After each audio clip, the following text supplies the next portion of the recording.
Tesla's stock has plunged 45% in just a few months. Sales in China have collapsed by 50%, and in Europe, a 29% decline. The reason? Trump's new tariffs on imports from Mexico, China, and other key trading partners. But this is not just about Tesla. These economic shifts are hitting Americans where it hurts. Job losses, higher prices, and an uncertain future. What happens next? Stay with us. What's coming will shock you. The moment Trump's administration imposed aggressive import tariffs, the market responded, and Tesla was one of the biggest losers. The damage so far, Tesla's stock has plummeted 45%, wiping out billions in market value. In China, Tesla's second-largest market, sales have nosedived 50%, handing a massive advantage to Chinese competitors. In Europe, demand has fallen 29% as rising costs make Tesla vehicles less competitive. Why is Tesla taking the hardest hit? Exploding production costs. Tesla relies on imported parts, and with higher tariffs, manufacturing just got more expensive. Supply chain disruptions. Factories in Mexico and Asia are now facing higher trade barriers, slowing down deliveries. Investor panic.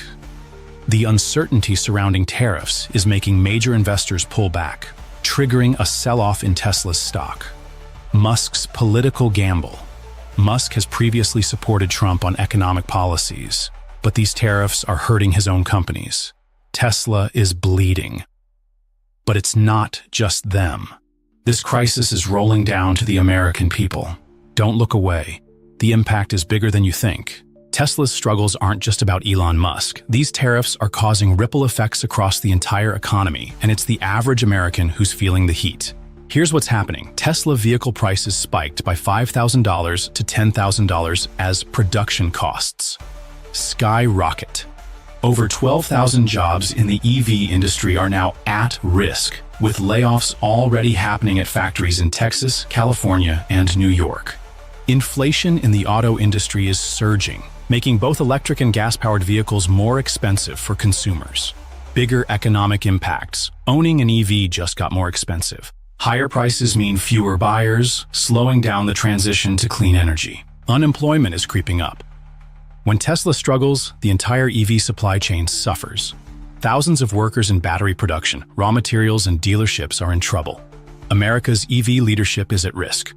While Tesla is grappling with higher costs, companies like BYD, China, Volkswagen, Germany, and Hyundai, South Korea, are taking over the market. The bottom line? Americans are paying more and getting less. And if Tesla doesn't adapt fast, the damage will only get worse. It's not just the stock market or factory workers. Tesla is also losing its most valuable asset, customer loyalty. The latest numbers show repeat Tesla buyers in blue states dropped from 72% to 65%, a huge shift. Even in red states, loyalty barely increased from 47.6% to 48.2%. A whopping 32% of American buyers now say they would never consider a Tesla. Why is this happening? Higher prices. Tesla is no longer the affordable EV option it once was. Competitors now offer better deals. Technology issues. While companies like Waymo and Uber are pushing self-driving cars, Tesla's full self-driving still isn't fully functional. Political backlash. Musk's close ties with Trump have turned off a lot of the consumer base. Tesla is at a crossroads. If they don't rebuild consumer trust, they will lose their leadership in the EV market permanently. Despite the current crisis, Tesla still has a chance to recover if they move fast. What Tesla needs to do now? Adjust pricing. They must find ways to cut costs and make their vehicles more affordable again. Expand beyond the US. With tariffs hurting domestic sales, Tesla must focus on markets that aren't impacted. Double down on self-driving tech. If Tesla can perfect full self-driving, they could regain their edge. Improve customer relations. They need to restore trust through better service, pricing, and transparency. The clock is ticking. If Tesla fails to adapt, they could lose their position as the world's top EV manufacturer. Is this the beginning of the end for Tesla, or will they fight back and regain control? The answer is coming soon. Mark Carney, the Prime Minister of Canada, shocked many by choosing Europe instead of the US for his first official visit. Why has Canada decided to stand on its own and protect its national interests? Mark Carney and the decision to rebuild international relations. First and foremost, this was not just an ordinary visit. It was a powerful message that Prime Minister Carney wanted to send to the world. Instead of heading to Washington to meet with his US counterpart, Carney chose to go directly to Paris, where he met with French President Emmanuel Macron, followed by British Prime Minister Keir Starmer. This reflects a shift in Canada's foreign strategy, moving away from dependence on a single major country and instead focusing on building a more diverse network of partners, not only in the economic field, but also in security. Mark Carney was not merely asserting that Canada can stand on its own. He emphasized that the country would not only improve infrastructure, but also build a stronger economy from within.